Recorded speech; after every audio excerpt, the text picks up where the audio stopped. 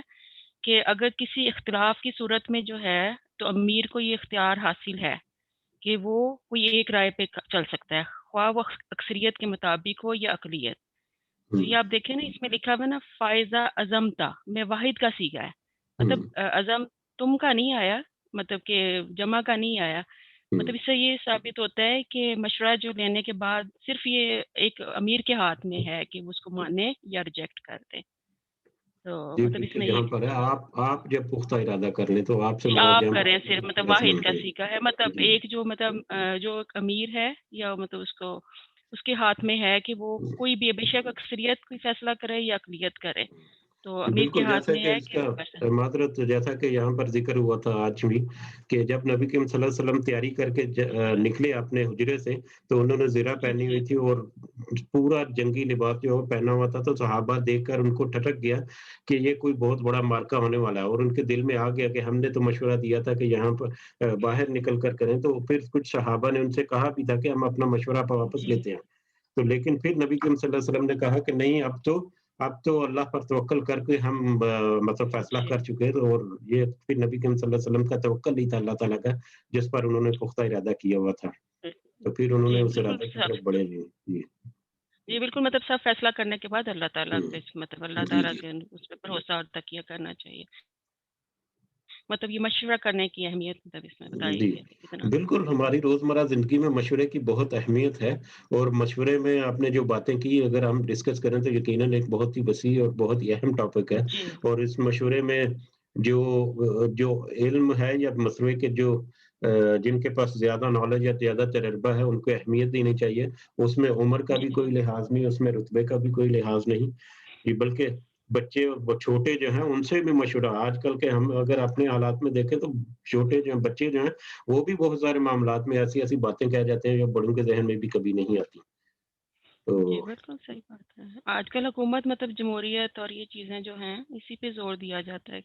اگر کوئی ہوں، گورنمنٹ کے معاملات ہیں یا گھر میں بھی آپ کوئی جو کام کریں باہمی مشورے سے تو زیادہ ماشاءاللہ سے صحیح ہوتا ہے کہ اس لحاظ بالکل بالکل. سے. جی جزاک اللہ خیرن. اگر کسی اور کو بھی کوئی پوائنٹ ایڈ کرنا ہے تو